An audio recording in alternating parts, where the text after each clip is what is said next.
Well, what's up, everybody? Happy Monday. It is Pushing the Limits. I am revitalized. I've got a lot of energy today because, man, I got to tell you, the weekend, I had a good night's sleep, but the weekend was a lot of fun. Oh, boy, do we have a lot to talk about today. Oh, my gosh. And guess what? Most of it doesn't involve politics. Yeah. Hope everybody had a good weekend. We're obviously going to talk Las Vegas Aces today. Congratulations to this wonderful organization. They are officially WNBA champions. As I said, they would win in week 1 of the WNBA season. They did. They were the best team in the league, and they proved it, winning game 4. And Aces general manager, Natalie Williams, will be joining us in hour number 2. Fresh off a flight from Connecticut to Vegas. That's a much better flight than Vegas to Connecticut. Let me tell you that. I've had that flight a couple times. Not fun. When you're coming back to Vegas, it's much more enjoyable. So Natalie will be joining us in hour number 2. We are going to talk about what was an epic disaster at Allegiant Stadium yesterday. I really don't know what other way to describe it, folks. I've never seen a loss like this before in person. It was catastrophic. And I'm laughing because it's so ridiculous. The Raiders found a way to lose after being up 20-0 at halftime. I had a chance and an opportunity to speak with J.J. Watt. We'll play that audio for you. We'll play some audio from Josh McDaniel. You're not going to believe what he said about Derek Carr's performance yesterday, and we'll hear from Derek Carr as well. Everything and anything that was the Raiders' epic collapse against the Arizona Cardinals today, and what a performance by Kyler Murray. It was a star stud performance, whatever you want to call it, by him in the second half yesterday. Really an incredible and a special thing to watch. So we'll talk about that as well. A big UNLV football. Let's call it for what it is. It was a big UNLV win over the weekend against a decent team, and it was a convincing win. So we will talk about that as well. Very fair. Obviously, the Raiders didn't do the Aces any favors because a lot of people are talking Raiders this morning. People are talking Aces, but a lot of people are also talking about the Raiders disaster. Joining me in studio, as he does every Monday, always a pleasure, having Chris Wynn in the house. Chris, what's going on, man? It's going good, Shap. Good to join you, of course, every Monday. It is a staple, and as usual, there was all kinds of action across the board over the weekend. And look, a little addition of the weekend, of course, it was a big fight weekend, right? Capping off a trilogy, right? Triple G and Canelo going at it. And you were there in person. You had a chance to see that. What a snoozer. And check that out. But I gotta poke the bear a little bit with you. You know, you can't, Brian, you can't own, oh yeah, I picked the Las Vegas Aces to win the WNBA championship when they were like the hands-on favorite to win the WNBA championship. A hands-on favorite. Come on. I mean, they're the team picked to win the championship. You can't just own it and say, oh yeah, I was the guy. I was the guy that picked him to win. This is, by the way, coming from the guy who just probably went 0-12 over the weekend with his picks. But anyway, if I did, what does that have to do with anything? What's that have to do with the price of tea in China? Well, first of all, not everybody picked the Aces to win, but they were the better team, and they certainly deserved it. But Chris, before we get to all the picks and the sports over the weekend, and yes, we will talk about Canelo Triple G as well. I was at that fight. What a doozy, what a snoozer. We'll talk about it. Yeah. I want to talk a little bit about a little experience I had over the weekend. I was invited to the Stratosphere to play in a $50,000 blackjack tournament. Let me tell you something. Our good friend Al DeLeon invited me into this tournament, and let me tell you, I haven't really been to the Stratosphere in a long time, or at least I haven't gambled there, and I haven't really walked around. What a phenomenal job they have done with this casino. First of all, the casino floor looks completely different than it did, even a year ago. Completely different in a much better way. The sports book, the William Hill there, is beautiful. They've got a PT's there that is awesome. The comedy club is now downstairs and much improved as well. The restaurants are better. So they have this blackjack tournament. And by the way, the people there are so awesome. Tom, casino host there, he's great. I met the general manager, just really, really nice, personable people. I was really impressed with the staff they had there as well. So they invite me to this tournament, and they actually have this blackjack tournament up on top of the Stratosphere. Really? Where the lounge is right on that floor. So how cool is that? You're playing blackjack, and you have this incredible view. What a really cool place to have a blackjack tournament. Anyway, good news is, of all the players in the tournament, I made the final table. 5 players left standing. Right. Lucky Shap. Look at Lucky Shap. It was luck. Gotta hear it. I'm a very skilled blackjack player. What can I tell you? Before I get to what happened and the money I won, I know somebody else in this room that was also invited to play in this blackjack tournament. He's wearing a very bright red shirt, and his name is Chris Wynn. Yes. So Chris texts me, and I say, Chris, you're playing the tournament, right? He says, yes. So he texts me, and he's hanging out at a local bar, which is cool. He's grabbing drinks, and he said he had $50 free play. I noticed Chris did not show up to the blackjack tournament the next day. Yeah. Well, what is your excuse? Well, the reason is because you mentioned I was just at one watering hole. That wasn't the case, okay? Your esteemed co-host today on the show was actually hitting a couple other places as well, too. Oh, well, so one thing led to another, so there were extenuating circumstances as to why I was not actually at the tournament the next day. So it wasn't, look, it wasn't a big deal. I didn't get a chance to participate in the promo blackjack tournament. No big deal. Okay. So it was a good time, though. Had a good time on a Friday night here in Vegas, and that was pretty much what went down. Fair enough. Tell me if I'm reaching too far here. Can you please explain to me, when you're invited to a $50,000 blackjack tournament, what would be the extenuating circumstances the night before that would make you not show up? Well, there's just good times and camaraderie, and I get a chance to hang out with some friends. Late into the night, into the morning, Mr. Shapiro. Did you get laid? It was very simple. Yes. Oh, you did. We don't have to get. No, I didn't say. No, look. We don't need to get into detail. See, look, unlike you, Mr. Shapiro, unlike B-Shap, I don't necessarily need to get into all the details of my personal life. Nunchuck, am I spot on right now as I go down this road?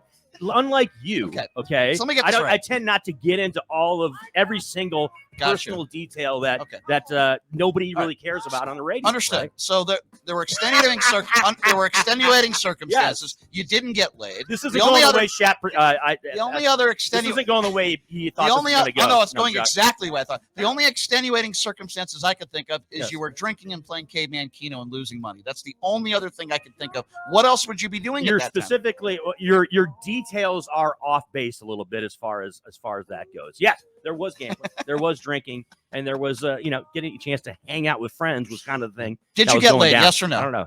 I did not. No, I did not. Okay, I'm sorry to hear that. Did you go to a massage parlor? I did not do that either. No. Okay, fair enough. It's interesting. He brings those up as if it's the only thing that I could do in Las Vegas. It is. It's very interesting. Caveman Keno massage parlor. That's your viewpoint. Those are the only two things I could have done on a Friday night in this great town. So anyway, Chris and I had a deal. Obviously, he needed to show up to the tournament, but we had a deal that we would split it 50-50. Well, we probably would have had the deal, right? Yes, if I would have shown up at the tournament, probably would have had that Chris doesn't show up. Shapiro makes the final table of this blackjack tournament, $50,000 up for grabs in promo chips. Yeah. And I tell the guys at the final table before the tournament starts at the final table, by the way, there was like 100 people watching. It was really cool. I told them all, I said, why don't we just chop it? Now, in the poker world, that means you split the prize money. Second place prize is $10,000. Yeah. And guess what? 3 of the guys immediately said yes. And I got this one idiot to my left, and he had to think about it and then look at his mom. The guy's a grown man. Why are you asking your mom, you moron? He's sitting there, and we're pressuring him. We're like, come on, dude. What's taking so long? I don't know if he was just being a moron but he finally said yes. Okay. So then we just played the final table for fun, but we weren't we weren't really playing for much of anything. But it was awesome because we split 10,000. I turned the promo chips. I didn't win 10,000, but I won a little more than half that. So it was a good weekend for me. And how many people on the final table? 5. So we split 50.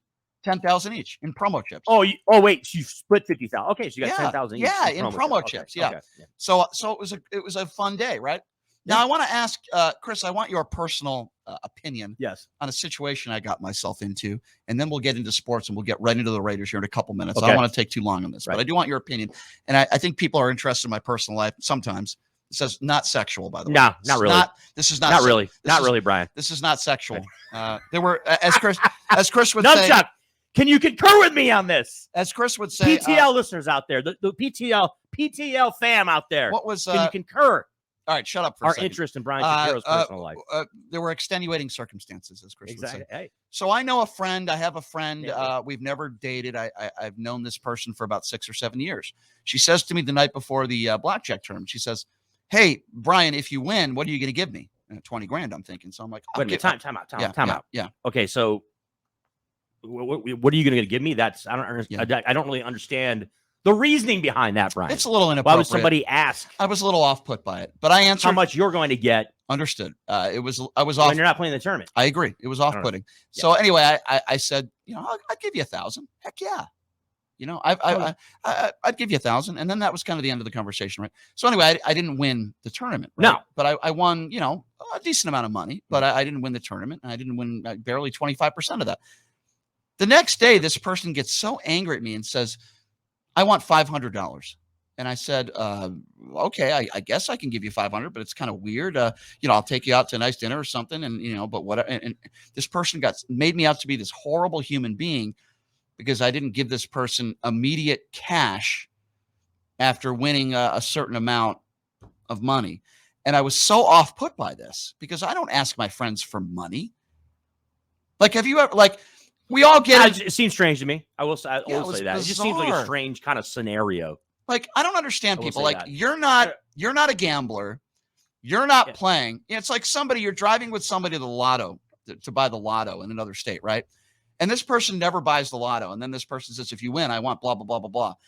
Well, wait a second. You're not buying any lotto tickets. Why should I have to give you money? I'm the one taking the gamble, not you, right?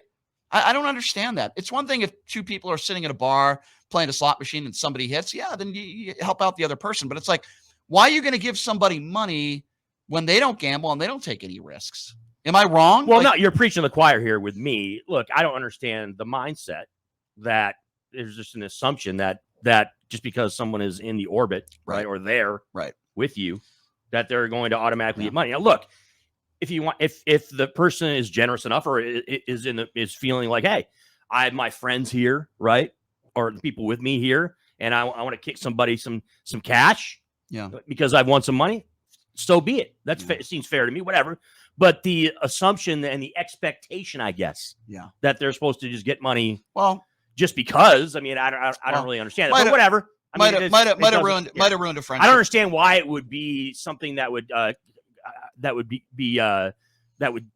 split you guys up, though. You know, I don't understand. Like, not from your standpoint. I'm saying, like, I don't understand why this person would take a negative approach to this. I don't know, and you know, I just don't get that. I don't know, and I'm done even worrying about it now at this point. So anyway, I was supposed to go on a trip with this person next month. And I offered to buy the plane ticket for this person and pay for all expenses, like everything, food, everything. That wasn't good enough. Wait a minute, time out. Time out. Yeah. So wait a minute. You're so essentially you're offering money. Yes. So you would have been giving this person absolutely money. I would have been happy to do that. I don't understand the conflict. I don't understand why this person would be upset. I don't either. I don't either. Vindictive towards you, or I don't know. That doesn't make any sense. I don't understand either. But it doesn't. It's certainly not somebody that I want to hang out with moving forward. It makes me feel like crap, and you know, I'm not afraid to talk about my personal life on the air. I do it all the time. This is different. I'm sorry I don't have a more definitive answer. I did not know about this before we started talking about this on the air. So that's what happened. That's what happened, and it kind of put me in a bad mood yesterday before the Raiders game. Raiders fans were also in a bad mood after the game. Well, that's it. Well, that makes sense, right? That's something that doesn't shock anybody. But anyway, for the most part, I had a great weekend. I saw the Canelo fight, which was a complete doozer snooze. We'll get to that a little bit later. UNLV football, we'll get to that a little bit later as well. But I want to start with the Raiders, Chris, because as I mentioned all week leading up to this game, and I think pretty much everybody else agreed with me, which is it's a big game. It's a big game for the Raiders because you really don't want to start 0-2. Arizona doesn't want to start 0-2 either. You're at home, and the Raiders could not have gotten off to a better start. Derek Carr was clicking on all cylinders. I think he missed maybe one pass the entire first half to Darren Waller for a touchdown, but he was fantastic in the first half. Derek Carr was. The defense was fantastic. It just seemed to me that Kyler Murray couldn't get into any rhythm. They looked terrible. Arizona did. And then you're thinking to yourself, okay, halftime, you know, Raiders score a few more touchdowns. The game should be over. And then all of a sudden I looked at a friend of mine sitting to my right at the game, and Arizona had scored their first touchdown. And I believe the Raiders went 3-and-out. And I looked at him, I said, this game is far from over. And I think at that point there was like 6 minutes left to go in the third quarter. And let me tell you something, Derek Carr in the second, I'm going to start with Derek Carr, then we'll talk about the defense. Derek Carr in the second half looked like the Derek Carr of week 1. He stunk. He couldn't complete a pass. He was not accurate. And yes, I understand he was in some third and longs, but he was not completing passes. He wasn't making plays. And on the other side of the football, Kyler Murray was a stud. He was throwing bullets to everybody. And if he wasn't completing passes, he was running it himself for first down yardage. And meanwhile, the Raiders couldn't do anything. The Arizona offense was running through them like a hot knife in butter. 9, 10 yards every single play. And as every minute passed, you heard Allegiant Stadium getting quieter and quieter, and people were getting worried. And then I'm talking to my friend JT the Brick in the third. And this was like right at, and JT's a great guy. He does a fantastic job covering the Raiders. And this was the 2-point conversion, if you remember, Chris, when Kyler Murray, it appeared as though he had about 10 minutes to run it in himself for 2 points. Well, yeah, he basically ran 100 yards just to get the right. 2-point conversion. Yeah. Not many quarterbacks that could scramble like that. You also have two guys that are a little bit overweight on the line for the Raiders that were looking up and standing up, and they, and they were obviously tired. But Kyler Murray made a great play. Keep in mind, you needed both of those 2-point conversions. But anyway, after that first 2-point conversion, Chris, I'm talking to my buddy JT, who I love, and he looks at me and he goes, with this serious face that only JT can make, he looks at me and he goes, Brian, they better not lose this game. That's what he said to me. I looked at him and I said, JT, you're right. They better not. And listen, they were still up a touchdown there at least. And then again, what does Derek Carr do when he gets the football? 3 and out. Can't get any first downs. And then you're really getting concerned. And you're like, oh my God, is Arizona going to have an opportunity down 8? One possession, keep in mind, 8 points. They were down 16, down 8 to tie this game. And the minutes go by and the seconds go by. First down, second down, third down, converting fourth downs, numerous occasions on this drive. And then it came down to one play. On fourth down, they had to score a touchdown with literally no seconds left on the clock. And what does Kyler Murray do? They score a touchdown. And then it comes down to a 2-point conversion at the end of the game with 0 seconds on the clock, by the way. And it is a surreal atmosphere, because everybody is in shock at this point before the 2-point conversion. And we're saying, how did it even get to this point? And I'm thinking to myself, the Raiders will probably win the game. But and I'm telling my friends at the game, I'm like, even if the Raiders do win this game, this is an embarrassment to allow Arizona to come back and to be so lack of efficiency on both sides of the football. And then Kyler Murray makes another unbelievable throw between 3 Raiders players.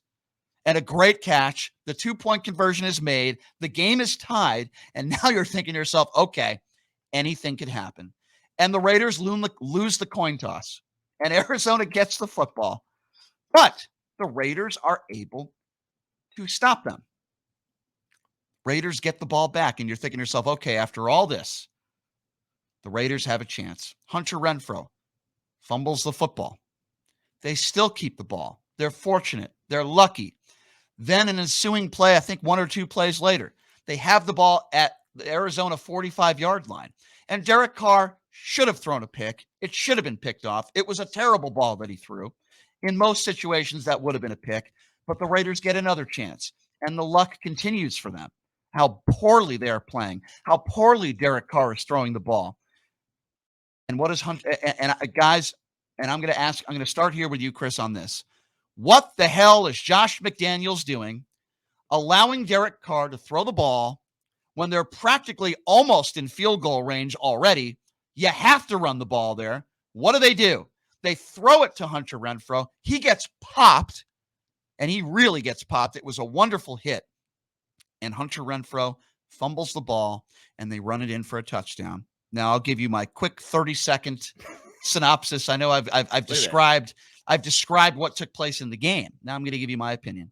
Okay. Derek Carr was awful in the second half. He was terrible. The Raiders defense was terrible, but I'm going to give Arizona a lot of credit because I haven't really talked about Arizona. The adjustments they made at halftime were phenomenal. The defense stepped up. They got a lot of help from the Raiders offense, but the defense stepped up. They put a lot of pressure on Derek Carr. Kyler Murray was a stud in the second half. He played like the superstar that he is capable of playing, and he was phenomenal. And we saw something very special. 30 minutes of a quarterback that was just unbelievable special. This is an embarrassment for the Raiders. It was a terrible loss just because of the way it happened, let alone you don't want to start the season 0-2. I blame Carr, the defense, the entire team, the coaching staff in the second half. They were just ill-prepared for what Arizona was giving them. And we're going to have some audio to play, Chris, but just an embarrassing loss by the Raiders. Catastrophic. So I'll wrap it up a little bit as far as this analysis of this game. It was a tale of two halves, Brian. Okay, the first half, the Raiders looked solid. And offensively, they were able to get some things rolling a little bit. You saw a touch of what Josh McDaniels is supposed to bring here to this Las Vegas Raiders team from an offensive standpoint, right? You saw Amir Abdullah get get a solid play early on. You got a chance to see a little bit of spreading it around when it came to the wide receivers. We saw the emergence of Hollins as a wide receiver for the Raiders, who a lot of even Raider fans probably aren't even aware of as far as him. And you had Hunter Renfrow actually getting some action in this game. So the first half, Raiders look decent. They're up 13-7 at halftime. And up 20-0 at halftime. Or excuse me, up 20-0 first in the first half. Second half, completely different story. Completely different story. Arizona's able to get something going offensively, especially in the fourth quarter, where they scored 16 points basically in the fourth quarter to send this game to overtime. And the Raiders defensively had some issues, and it just was. And look, going into the game, what were some of the things that they were looking to rectify? Right, you were trying to rectify Derek Carr not throwing interceptions like he did in the Chargers loss, right? They were able to do that. The guy didn't throw an interception. So, I mean, I guess you kind of fixed that. Unfortunately, though, you didn't have a lot of imagination from an offensive standpoint for the Raiders, despite the fact that they scored 23 points in the game. It wasn't a good game at all for Derek Carr from a statistical standpoint. This is a guy that was out there, threw for barely 250, and his QBR was barely over 50%, and he had a couple touchdown passes, no picks. That's good, I guess. But at the end of the day, it comes right down to what you talked about regarding Hunter Renfrow. You're in a position to still win the game. You're still in the position to win the game in overtime, and you make one mistake that almost costs you. You get the ball back with Hunter Renfrow coughing up the pumpkin, and then obviously 2 plays later, he gets absolutely drilled, and it's the worst case scenario for the Raiders because Arizona makes a big play defensively, picks it up, takes it back, and wins the game, and essentially shocks all of Raider Nation that was there in Allegiant Stadium, as well as everybody that was watching this game on TV. It was a horrible way to lose in overtime against a team that you are better than. Let's make no mistake about it, Brian. Let's cut to the chase. The Raiders are a better football team than the Arizona Cardinals. Losing that game at home is absolutely ridiculous. And you can kind of overanalyze, aspects of the game. I guess we can kind of do that. But there's a reason why Raider Nation and the silver and black faithful today are still steaming and upset over the way that game went down last night, is because you lost to a team that you're absolutely better than, and it puts them behind the 8 ball with respect to not just the AFC picture, but the AFC West picture as well, too, being 0-2 now on the season. So there's a lot to dissect here, but I'm going to play you some audio from after the game, and I want to start with this. You mentioned Derek Carr, and I've mentioned Derek Carr. Derek Carr was terrible in week 1. He was worse in the second half yesterday. He was atrocious. He is not the only reason why they lost the game. The defense was terrible in the second half. The fumbles by Hunter Renfrow, guys were not making plays. The coaching staff, I thought, failed as well in the second half in dealing with the adjustments that Arizona made. With that all being said, Derek Carr was awful in the second half. Josh McDaniel was asked by my friend Brian Feldman after the game. I was in the room in the press conference. Brian Feldman does a weekly show here. He's on Fox Sports Radio every weekend. He asked Josh McDaniels this question about Derek Carr. I want you to hear the question, which I think is a very fair question, and I want you to hear Coach's answer. Have a listen to this. Derek Carr had a rough week last week. Had a real proficient first half. Was making some good passes, as you said, converting 3rd and longs. In the second half, it looked like a completely different player. Any idea what changed with him and his rhythm? Nothing with Derek. Derek played fine. We got to do better around him in the second half. To put the quarterback in a 3rd and long situation and ask him to overcome it on his own, certainly isn't a good formula for success. So I thought Derek played a good football game today. Okay. Coach, what football game were you watching? What are you talking about? Derek Carr, quote, played a good football game today. He did nothing in the second half. What are you talking about? I'm not saying there weren't other people. Okay, yeah, I understand it from this perspective. When you're the head coach, you don't want to razz on your players. You don't want to razz on your quarterback. You want to defend him. I get all that. I understand that. I'm not saying Coach should have been up there yesterday and said Derek Carr was terrible. That's not what I'm saying. Here's what I am saying.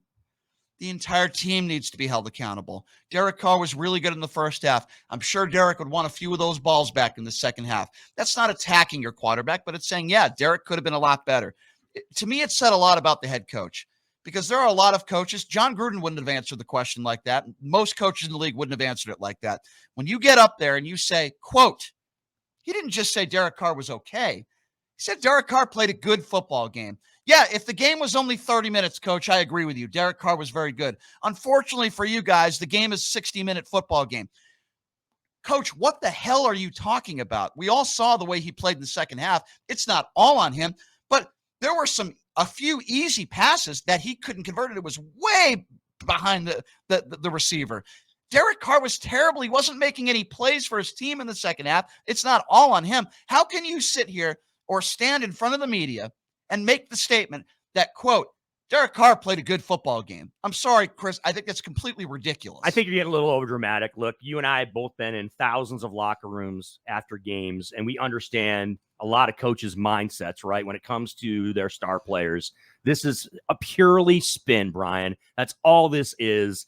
He didn't go over the top and say something like, "Oh, Derek played great. We didn't lose because of Derek." He didn't really dive too deep into it. It was absolutely an opportunity for Josh McDaniels to stand by his guy. Derek Carr is one of the players on this team that the Raiders are going to need to play well if they're going to get to where they need to be and get to where they want to be, which is, a playoff contender and a Super Bowl contender. He's going to have to be one of those guys on this team that's going to have to be one of the key contributors, bottom line. So Josh McDaniels is not, especially 2 games into the season, he's not going to go up there and just lambaste Derek Carr by any stretch of the imagination. So I think, look, it was a textbook answer that I don't think really shocked a lot of people. He was basically just trying to stamp out any idea that he doesn't have confidence in Derek Carr as a quarterback. He could have said that. That's all he did. That's Chris, hold on. No, but Brian, that's all it was. Hold on. I disagree. Let me tell you why I disagree. What do you mean you disagree? Let me tell you why. Let me tell you why I disagree. You gave your opinion. I gave mine. I don't know why. Let me tell you why I disagree with what you just said. Let me tell you why. First of all, you don't have to say Derek Carr played a good football game to defend him. You can say this wasn't on Derek Carr. You could say there were a lot of variables that caused Derek Carr to do play the way he played. Whatever the case may be. You're splitting hairs. Hold on. Hold on. What do you mean, hold on? You're splitting hairs. Hold on. Let me finish. He said it in a subdued way, Chris, that he had a good game. He didn't go over the top about it. Just let me finish my point. Okay, I guess. That's fine. Thank you.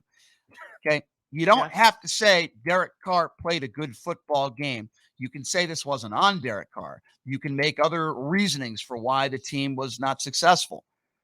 But when you say he played a good game, when we all know what we saw from Derek Carr in the second half, that is disingenuous and it makes you look like a buffoon. And I'm going to say it like that. I'm not saying you have to attack your quarterback, and I'm also saying you should probably defend him. That's what a head coach should do. But that being said, you don't have to lie to everybody. He knows that Derek Carr was not good.